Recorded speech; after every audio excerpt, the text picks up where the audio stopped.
தமிழ்நாட்டில் இருக்கிற ஒரு சாதாரண எம்எஸ்எம்இ பிஸ்னஸ் அல்லது ஒரு ஸ்மால் ஆண்டர்பிரனர் உலக சந்தைக்கு ப்ராடக்ட் எக்ஸ்போர்ட் பண்ணி கோடிக்கணக்கில் டாலரில் இன்கம் ஜெனரேட் பண்ண முடியுமா? பலர் நினைக்கிறது என்ன அப்படின்னா, எக்ஸ்போர்ட் பிஸ்னஸ் அப்படின்னாலே பெரிய ஃபேக்ட்ரி வேணும், க்ரோர்ஸ் ஆஃப் இன்வெஸ்ட்மெண்ட் வேணும், ஃபாரின் கான்டாக்ட்ஸ் வேணும், பொலிட்டிக்கல் இன்ஃப்ளூயன்ஸ் வேணும், ஐடி பேஸ்ட் பிஸ்னஸாக இருக்கணும். ஆனால் 2026 உலகம் மாறிட்டு இருக்குதுங்க. இன்றைக்கி உலக சந்தை தேடுறது வெறுமனே சாஃப்ட்வேர் மட்டும் கிடையாது. Natural products, healthy foods, organic alternatives, echo friendly products, traditional products, Indian value added goods. அதுலேயும் குறிப்பாக தமிழ்நாடு மாதிரியான ஸ்டேட்ஸுக்கு ஒரு பெரிய அட்வான்டேஜ் உருவாகிட்டு இருக்குது. இந்த வீடியோவில் நம்ம பார்க்க போகிறது 2026 தமிழ்நாட்டிலேருந்து தொடங்கக்கூடிய 5 பவர்ஃபுல் எக்ஸ்போர்ட் பிஸ்னஸ் ஆப்பர்ச்சுனிட்டிஸ். இந்த பிஸ்னஸ் எல்லாமே லோக்கல் மார்க்கெட்டை தாண்டி குளோபல் மார்க்கெட்டை டார்கெட் பண்ணுது. ஆனால் இந்த வீடியோ உங்களுக்கு ஒரு ஃபேக் மோட்டிவேஷன் கிடையாதுங்க. ஏன்னா ரிஸ்க்கையும் நான் சேர்த்தே சொல்ல போகிறேன். ஏன்னா கம்பைலன்ஸ் ப்ராப்ளம் இருக்குது, லைசன்சிங் இஷ்யூஸ் இருக்குது. அதனால் கிரவுண்ட் ரியாலிட்டி உங்களுக்கு தெரியணும். ஏன்னா பிஸ்னஸ் அப்படிங்கிறது ஒரு ரியல் பிஸ்னஸை பில்ட் பண்ணோம் அப்படின்னா ஒரு கிளாரிட்டி இருக்கணும். வெறுமனே எக்ஸைட்மெண்ட் மட்டும் போதாது. ஆனால் அதுக்கு முன்னாடி நான் என்னுடைய அந்த சேனலில் வாரத்துக்கு 1 அல்லது 2 வீடியோ தான் போடுவேன்.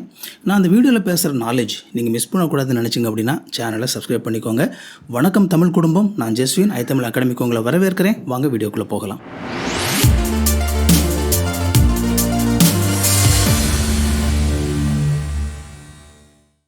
முதலாவது ஒரு பெரிய விஷயத்தை புரிஞ்சுக்கோங்க. ஏன் தமிழ்நாடு எக்ஸ்போர்ட் பிஸ்னஸுக்கு ஒரு முக்கியமான ஸ்டேட்டாக மாறிட்டு இருக்குது? அதுக்கு பல காரணங்கள் இருக்குது. முதலாவது இன்ஃப்ராஸ்ட்ரக்சர். தமிழ்நாட்டுக்கு Chennai port, Ennore port, Thoothukudi port மாதிரியான முக்கியமான கடல் வழி எக்ஸ்போர்ட் கேட்வேஸ் இருக்குது. வான்வழி எக்ஸ்போர்ட் பற்றி நான் சொல்ல வேண்டிய அவசியமே இல்லை. 4 இன்டர்நேஷ்னல் ஏர்போர்ட் தமிழ்நாட்டிலே இருக்குது. ரெண்டாவது, தமிழ்நாடு அக்ரிகல்ச்சர் மற்றும் மேனுஃபேக்சரிங் ரெண்டுலேயுமே ஸ்ட்ராங்.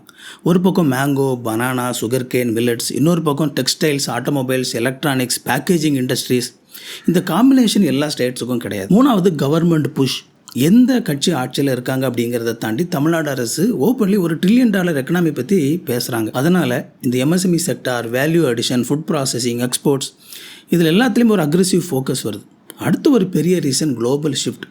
உலகம் ஸ்லோலி பிளாஸ்டிக்கை அவாய்ட் செய்யுது, ப்ராசஸ் கெமிக்கல் ஃபுட்ஸ் எல்லாம் அவாய்ட் பண்ணுறாங்க, ஹெல்த்தி ஆல்டர்னேட்டிவ்ஸை தேடுறாங்க. அதனால் இந்தியா மாதிரியான கண்ட்ரிஸுக்கு ஒரு ஆப்பர்ச்சுனிட்டி உருவாகுது. ஆனால் ஒரு இம்பார்ட்டண்ட் வார்னிங், ஆப்பர்ச்சுனிட்டி இருக்குது அப்படிங்கிறதுனாலேயே ஈஸி மணின்னு சொல்லி அர்த்தம் கிடையாது. எக்ஸ்போர்ட் பிஸ்னஸ் அப்படிங்கிறது quality, consistency, documentation, logistics, compliance, இது எல்லாத்தோடைய கேம். இந்த ரியாலிட்டியை புரிஞ்சவங்களால தான் சர்வை பண்ண முடியும்.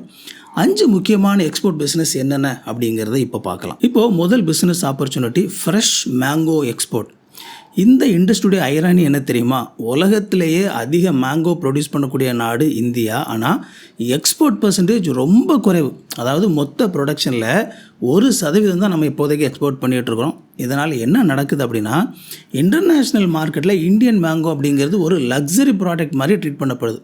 Particularly USA, Canada, middle east, Europe, இந்த மாதிரியான இடங்களில் இந்தியன் மேங்கோடைய சீசன் வரும்போது டிமாண்ட் ரொம்ப எக்ஸ்ப்ளோர்ட் ஆகுது. சில ரிப்போர்ட்ஸ் படி அமெரிக்காவில் சில ஸ்டோர்ஸில் ஒரு 15 மாம்பழங்கள் கொண்ட ஒரு மேங்கோ பாக்ஸை $50-60 வரைக்கும் விற்கிறாங்க. அதாவது இந்திய கரன்சியில் பல $1000. அதுவும் அல்ஃபான்சோ மேங்கோக்குன்னு சொல்லி ஒரு செப்பரேட் ஃபேன் பேஸே அங்கெல்லாம் இருக்குது. சில இம்போர்ட்டர்ஸ் சப்ஸ்கிரிப்ஷன் மாடல் கூட வச்சுருக்கிறாங்க. இமேஜின் பண்ணி பாருங்கள். பீப்புள் அட்வான்ஸாக பே பண்ணுறாங்க. என்ன அப்படின்னா, எங்களுக்கு நீங்கள் மேங்கோ சீசன் வரும்பொழுது வீட்டுக்கு மாம்பழத்தை கொண்டு கொடுத்துடணும் அப்படின்னு சொல்லி. இப்போ பாருங்கள், இது ரொம்ப ஒரு ப்ராஃபிட்டபிளான மார்க்கெட். ஆனால் இதில் ஒரு ப்ரூட்டல் ரியாலிட்டி இருக்குது. மேங்கோ எக்ஸ்போர்ட் அப்படிங்கிறது சாதாரண ஃப்ரூட் பிஸ்னஸ் கிடையாது. இது ஒரு லாஜிஸ்டிக்கல் வார். ஒரு மிஸ்டேக், என்டையர் ஷிப்மெண்ட் ரிஜெக்ட் ஆகலாம். ஏன்னா different countries different sanitary rules வச்சுருக்கிறாங்க. சில நாடுகள் ஹாட் வாட்டர் ட்ரீட்மெண்ட் கேட்குறாங்க, சில வேப்பர் ஹீட் ட்ரீட்மெண்ட் கேட்குறாங்க. USA மாதிரியான மார்க்கெட்ஸ் இராடியேஷன் ப்ராசஸ் கேட்கலாம். கோல்டு செயின் பிரேக் ஆனால் மேங்கோ ஸ்பாயில் ஆகலாம். கஸ்டம்ஸ் டிலே ஆனால் லாஸ், பேக்கேஜிங் வீக்காக இருந்தால் லாஸ், ஃப்ளைட் காஸ்ட் இன்க்ரீஸ் ஆனால் ப்ராஃபிட் டிஸப்பியர் ஆயிரும். இதனால தான் இந்த பிஸ்னஸில் ப்ரொஃபஷனலிசம் அப்படிங்கிறது ரொம்ப ரொம்ப இம்பார்ட்டண்ட். தமிழ்நாட்டில் கிருஷ்ணகிரி, சேலம், தருமபுரி, தேனி, திண்டுக்கல், இந்த ரீஜனில் முக்கியமாக இந்த மேங்கோ பெல்ட்ஸ் அப்படின்னு சொல்லுவோம்.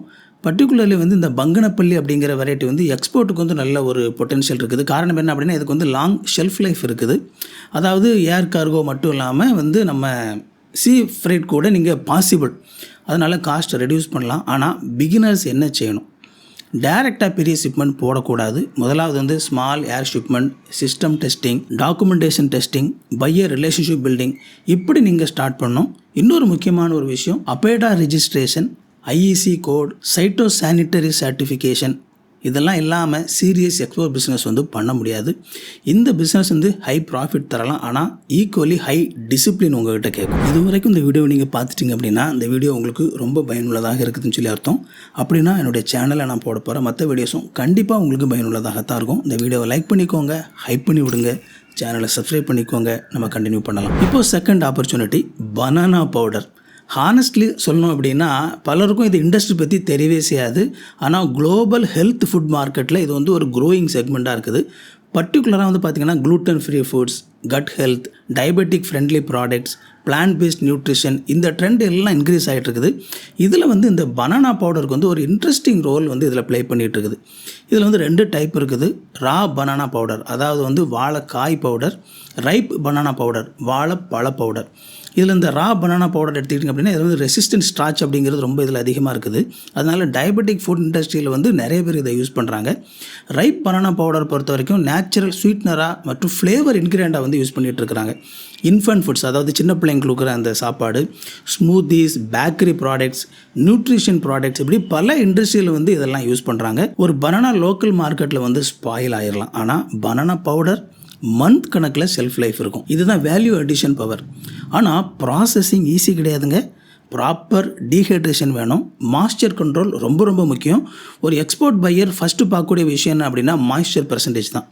எக்ஸஸ் மாய்ஸ்சர் இருந்தால் வந்து ஃபங்கஸ் ரிஸ்க் இருக்குது, கிளம்பிங் ஆயிரும், ப்ராடக்ட் வந்து ரிஜெக்ட் ஆகிறதுக்கு வாய்ப்பு இருக்குது. அதனால் இண்டஸ்ட்ரியல் ட்ரையிங் சிஸ்டம் வந்து ரொம்ப இம்பார்ட்டண்ட். அது மட்டும் இல்லாமல் food safety certifications, lab testing, packaging quality, இது எல்லாமே வந்து மேண்டேட்டரி லெவலில் இம்பார்ட்டன்ஸ் கொண்டது. இந்த இண்டஸ்ட்ரியினுடைய இன்ட்ரெஸ்டிங் பார்ட் என்ன அப்படின்னா இந்தியாவில் ரா பனானா ப்ரொடக்ஷன் வந்து ரொம்ப அதிகம். ஆனால் அட்வான்ஸ்டு வேல்யூ ஆடட் ப்ராசஸிங் இன்னும் பெரிய அளவில் சேச்சுரேட் ஆகலை. அதனால் ஏர்லி மூவர்ஸ்க்கு வந்து அட்வான்டேஜ் இருக்கலாம். ஆனால் அதே நேரத்தில் இதை ரொமாட்டிசைஸ் பண்ணாதீங்க. Machine maintenance, electricity, quality, consistency, buyer trust, இது எல்லாம் பில்ட் ஆகாமல் உங்களால் இது பண்ண முடியாது. இதுக்கு எல்லாமே டைம் எடுக்கும். அடுத்த பிஸ்னஸ் ஜாகிரி எக்ஸ்போர்ட். நம்ம ஊரில் சாதாரணமாக இருக்கக்கூடிய நாட்டு சக்கரைங்க அப்ராட்டில் ப்ரீமியம் ஹெல்த் ப்ராடக்டாக மாறுது. இதுதான் குளோபலைசேஷனுடைய ஐரணி. வெஸ்டர்ன் கண்ட்ரீஸில் மக்கள் வந்து ரிஃபைன்ட் சுகரை வந்து அவாய்ட் செய்ய ஆரம்பிச்சிருக்கிறாங்க. அதனால் நேச்சுரல் ஸ்வீட்னஸோடைய டிமாண்ட் வந்து ரொம்ப அதிகமாகுது. அதில் ஜாகிரி வந்து ஒரு ஸ்ட்ராங் கேட்டகரி. ஏன்னா இதில் வந்து மினரல்ஸ் இருக்கும், அயன் இருக்கும், ட்ரெடிஷ்னல் வேல்யூ இருக்குது. பர்டிகுலர்லி வந்து இந்த organic stores, ayurvedic product markets, health conscious consumers, இவங்களுக்கு வந்து இந்த செக்மெண்ட்டில் ரொம்ப டிமாண்ட் இருக்குது. ஆனால் பேக்கேஜிங், பொசிஷனிங் ரொம்ப இம்பார்ட்டண்ட். ஒரு ஆர்டினரி ப்ரௌன் பிளாக் மாதிரி விற்றா ப்ரீமியம் கிடைக்காது. Powder jaggery, cube jaggery, organic branding, premium labelling, இப்படி வேல்யூ அடிஷன் பண்ணணும். தமிழ்நாட்டில் ஈரோடு, சேலம் இந்த மாதிரி பகுதியில் ஸ்ட்ராங் ஜாகிரி எக்கோசிஸ்டம் இருக்குது. பர்டிகுலர்லி கெமிக்கல் ஃப்ரீ ப்ரொடக்ஷன் இருந்துச்சு அப்படின்னா எக்ஸ்போர்ட் வேல்யூ அதிகரிக்கலாம். ஆனால் ஒன்ஸ் அகெயின் ஃபுட் எக்ஸ்போர்ட் அப்படின்னா கம்பைலன்ஸ் ரொம்ப ப்ரூட்டலாக இருக்கும். FDA rules, labelling rules, residence testing, moisture testing, இவையெல்லாம் ரொம்ப ஸ்ட்ரிக்டாக இருக்கும். ஒரு கண்டெய்னர் ரிஜெக்ட் ஆனால் ஹெவி ஃபினான்ஷியல் டேமேஜ் வர்றதுக்கு வாய்ப்பு இருக்குது. அதனால தான் குவாலிட்டி சிஸ்டம் பில்ட் செய்யாமல் எக்ஸ்போர்ட் ஜம்ப் பண்ணுறது வந்து ரொம்ப டேஞ்சரஸ். ஒரு ரைட் சிஸ்டம் பில்ட் பண்ணுங்கள். இந்த இண்டஸ்ட்ரியில் வந்து நீங்கள் லாங் டேர்மாக சஸ்டெயின் பண்ணக்கூடிய ஒரு பிஸ்னஸாக மாறலாம். இப்போ ரொம்ப இன்ட்ரெஸ்டிங்கான ஒரு under rated opportunity terracotta clay products, அதாவது மண்பானைகள், கப்புகள். உலகம் வந்து பிளாஸ்டிக் ஆல்டர்னேட்டிவ்ஸை தேடிட்டு இருக்குது. இதில் வந்து ஒரு எக்கோ ஃப்ரெண்ட்லி டேபிள்வேர் ஒரு ஹியூஜ் கேட்டகரியாக இருக்குது. Clay cups, kulhad style products, traditional terracotta items, இதுக்கெல்லாம் வந்து டிமாண்ட் வந்து ஸ்லோவாக இன்க்ரீஸ் ஆகிட்டு இருக்குது இன்டர்நேஷ்னல் மார்க்கெட்டில். ஏன்னா மக்களுக்கு வந்து ஒரு எக்கோ ஃப்ரெண்ட்லி ஐடென்டிட்டி வேணும். நேச்சுரலாக ஒரு அஸ்தட்டிக்ஸ் இருக்கிற மாதிரி எதிர்பார்க்குறாங்க. ஒரு ட்ரெடிஷ்னல் ஃபீல் எல்லாம் இதில் இருக்குது. வீடுகள் தாண்டி கேஃப்ஸில், ஹாஸ்பிட்டாலிட்டி ஸ்பேஸில் வந்து ரொம்ப ட்ரெண்ட் ஆகிட்டு இருக்குது. இந்த இண்டஸ்ட்ரியோட அட்வான்டேஜ் என்ன அப்படின்னா ஒரு ஸ்மால் ஸ்கேல் மேனுஃபேக்சரிங் வந்து இதில் பாசிபிள். ஆனால் எக்ஸ்போர்ட் குவாலிட்டி அச்சீவ் பண்ணணும் அப்படின்னா ப்ரொஃபஷனல் சிஸ்டம் வேணும். Food safe materials, lead free standards, strong packaging. இதில் வந்து பேக்கேஜிங் வந்து ரொம்ப முக்கியம் இந்த பர்டிகுலர் விஷயத்தில். ஏன் அப்படின்னா செராமிக்ஸ் வந்து ஃப்ரெஜைல், ஈஸியாக உடஞ்சி போகும். ஒரு ஷிப்மெண்ட் வந்து பிரேக் ஆச்சு அப்படின்னா ப்ராஃபிட் வந்து அதோட காலியாயிரும். அதனால் எக்ஸ்போர்ட் பிஸ்னஸில் ப்ராடக்ட் மட்டும் இம்பார்ட்டன்ட் கிடையாது, பேக்கேஜ் கூட ரொம்ப ரொம்ப முக்கியமானது. இந்த இண்டஸ்ட்ரியில் பிராண்டிங் வந்து ரொம்ப ஸ்மார்ட்டாக இருந்துச்சு அப்படின்னா ஹை மார்ஜின் வந்து பாசிபிள். ஏன்னா மக்கள் ப்ராடக்ட்டை மட்டும் வாங்கலை, ஒரு லைஃப் ஸ்டைலையே வாங்குறாங்க. 5வது கடைசியாக நம்முடைய business model international drop shipping. இந்த மாடல் வந்து ஃபிசிக்கல் மேனுஃபேக்சரிங் இல்லாமல் குளோபல் இ-காமர்ஸ் பண்ணுறதுக்கான ஒரு ஆப்ஷன் இதில் இருக்குது. சிம்பிளாக அதை உங்களுக்கு புரிய வைக்கணும் அப்படின்னா நீங்கள் வந்து ஒரு ஆன்லைன் ஸ்டோர் க்ரியேட் பண்ணுறீங்க. கஸ்டமர் வந்து ஆர்டர் ப்ளேஸ் பண்ணுறாங்க, சப்ளையர் வந்து ப்ராடக்ட் ஷிப் பண்ணுவார். நீங்கள் எதுவுமே பண்ண மாட்டீங்க. சப்ளையர் தான் ப்ராடக்ட் வந்து ஷிப் பண்ணுவார். நீங்கள் ஜஸ்ட் வந்து அந்த சப்ளையரையும் கஸ்டமரையும் நீங்கள் கனெக்ட் பண்ணுறதுக்கான ஒரு ஆளாக நீங்கள் வந்து இருக்கிறீங்க. ஸோ இதில் வந்து உங்களுக்கு அந்த லாபம் வந்து உங்களுக்கு அதில் ஒரு பார்ட் வந்து உங்களுக்கு லாபமாக கிடைக்குது. ரொம்ப ஈஸியாக இருந்த மாதிரி இருக்குல்ல. ஆனால் ரியாலிட்டி என்ன அப்படின்னா இந்த ஃபீல்டில் வந்து ஹை காம்படிஷன் இருக்குது. இதில் வந்து பார்த்திங்க அப்படின்னா வெளிநாடுகளில் இந்த மாதிரியாக வெளிநாட்டிலே ப்ரொடியூஸ் பண்ணுற பொருளை வெளிநாட்டில் இருக்கிற ஆட்களுக்கே நீங்கள் விற்கிறதுக்கு இந்தியாவில் இருந்துட்டு ஒரு ஷாப் க்ரியேட் பண்ணுறதுக்கான ரூல்ஸ் அண்ட் ரெகுலேஷன் அப்படிங்கிறதெல்லாம் கொஞ்சம் காம்ப்ளெக்ஸாக இருக்கும். அதோட இந்த ஃபீல்டில் வந்து நீங்கள் எதிர்பார்த்த மாதிரியே ஹை காம்படிஷன் வந்து இதில் கண்டிப்பாக இருக்குது. அதே மாதிரி நீங்கள் வந்து அட்வர்டைஸ்மெண்ட்லாம் நிறைய போட வேண்டியிருக்கும். அதுக்கான எக்ஸ்பென்ஸ் எல்லாம் இருக்குது. ரிட்டன் ஆயிரும். அதாவது ஒரு சில பேர் வந்து பொருளை வாங்கிட்டு வந்து ரிட்டர்ன் பண்ணிடுவாங்க. பேமெண்ட்டில் இஷ்யூஸ் வரதுக்கு வாய்ப்பு இருக்குது. அக்கௌண்ட் பேன் வரலாம். அதனால் வந்து நீங்கள் என்ன ப்ராடக்ட் விற்கிறீங்க அப்படிங்கிறது ரொம்ப முக்கியமானது. நீங்கள் விற்கிற ப்ராடக்ட் வந்து திரும்ப வரக்கூடாது. அந்த மாதிரியான ஒரு ப்ராடக்ட் வந்து நீங்கள் விற்கணும். நீங்கள் ஜெனரிக் ப்ராடக்ட் செல் பண்ணிங்க அப்படின்னா அது ரொம்ப டேஞ்சரஸ் ஆனது. நீங்கள் ஒரு நீஷ் செலக்ட் பண்ணி ஒரு பர்டிகுலர் ஒரு ஐடியா ஒரு நீஷ் செலக்ட் பண்ணி அது சார்ந்த ப்ராடக்ட்ஸ் நீங்கள் வந்து விற்கலாம். இந்தியன் ப்ராடக்ட்ஸ் கூட வெளிநாட்டிலே வந்து ப்ரொடியூஸ் பண்ணக்கூடிய மாதிரியான ஆப்பர்ச்சுனிட்டிஸ் கிடச்சி அப்படின்னா அந்த மாதிரி பொருட்களை வந்து நீங்கள் விற்க முடியும். Eco friendly goods, ayurvedic items, spiritual products, handmade accessories, இந்த கேட்டகரிஸ் வந்து பார்த்திங்க அப்படின்னா ஒரு நல்ல பொட்டென்ஷியல் இருக்குது. இன்னொரு முக்கியமான விஷயம், இந்தியாவில் வந்து இந்த ட்ராப் ஷிப்பிங் அப்படிங்கிறது பார்த்திங்க அப்படின்னா கொஞ்சம் இந்தியாவுக்குள்ளே பண்ணுறது கொஞ்சம் டேஞ்சரஸான விஷயம். ஏன் அப்படின்னா இந்தியாவில் நம்ம கஸ்டமர்ஸ் வந்து ஈஸியாகவே வந்து ஆர்டர் போட்டுட்டு அப்படியே வந்து திரும்ப ரிட்டர்ன் பண்ணி விட்ருவாங்க, ரிஜெக்ட் பண்ணிடுவாங்க. இந்த மாதிரி பண்ணும்போது நமக்கு இதில் லாஸ் வந்து ரொம்ப அதிகமாக இருக்கும். நீங்கள் இந்தியாவில் பண்ணலாம், தப்பு இல்லை.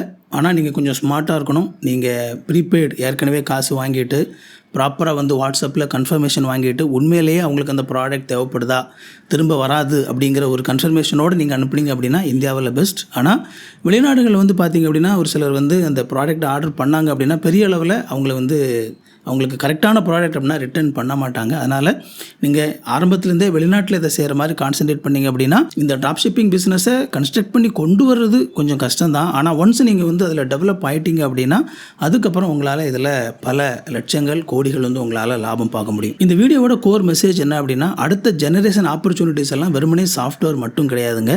Agriculture plus processing, traditional products plus branding, local production plus global distribution, இந்த மாதிரி காம்பினேஷன் பவர்ஃபுல்லாக மாறிட்டு இருக்குது.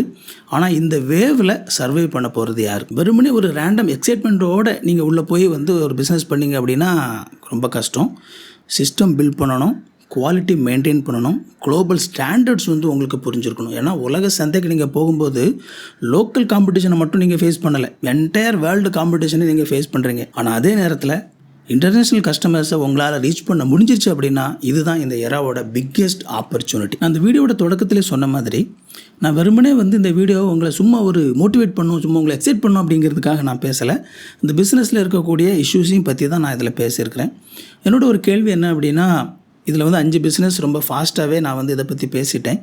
ஒருவேளை நான் வந்து இதில் ஏதாவது ஒரு பிஸ்னஸ் எடுத்து அந்த பிஸ்னஸ் பற்றி இன்டெப்த்தாக அனலைஸ் பண்ணி அதில் வந்து என்னென்ன மாதிரியான ஆப்பர்ச்சுனிட்டிஸ் இருக்குது, என்னென்ன மாதிரியான லைசன்சிங் அதுக்கு தேவைப்படும், என்ன மாதிரியான மிஷினரிஸ் அதுக்கு தேவைப்படும், எக்ஸ்பென்ஸ் எவ்வளோ ஆகும் அப்படின்னு சொல்லி ஒரு பர்டிகுலர் பிஸ்னஸ் மட்டும் எடுத்து கம்ப்ளீட்டாக வந்து ஒரு ப்ராஜெக்ட் ரிப்போர்ட் மாதிரி உங்களுக்கு வீடியோ கொடுத்தீங்க அப்படின்னா நீங்கள் பார்ப்பீங்களா அப்படிங்கிற ஒரு கேள்வியை நான் உங்களுக்கு முன்னாடி வைக்கிறேன். அப்படி நீங்கள் பார்ப்பீங்க அப்படின்னா நான் அந்த வீடியோவில் பேசினேன் எந்த பிஸ்னஸ் பற்றி நான் ரொம்ப டீட்டெயிலான ஒரு வீடியோ போடணும் அப்படின்னு சொல்லி கமெண்ட்டில் போடுங்க. இந்த வீடியோ வந்து உங்களுக்கு ரொம்ப பயனுள்ளதாக இருந்திருக்கும் அப்படின்னு சொல்லி நம்புகிறேன். உங்களுடைய நண்பர்கள், உறவினர்கள் யாருக்காவது இந்த வீடியோ பயனுள்ளதாக இருக்கும்னு நினச்சிங்க அப்படின்னா அவங்களுக்கு இந்த வீடியோவை ஷேர் பண்ணி விடுங்க. உங்களை சந்தேகங்களை கமெண்ட்டில் கேளுங்க, நான் உங்களுக்கு பதில் சொல்கிறேன். இந்த வீடியோவை லைக் பண்ணிக்கோங்க, ஹைப் பண்ணி விடுங்க, சேனலையும் சப்ஸ்கிரைப் பண்ணிக்கோங்க. உங்களுக்கு நோட்டிஃபிகேஷன் ஒன்று நினச்சிங்க அப்படின்னா அந்த பெல் பட்டனை கிளிக் பண்ணிக்கோங்க. இன்னொரு சூப்பரான வீடியோவில் சந்திப்போம் friends. Thank you. God bless you.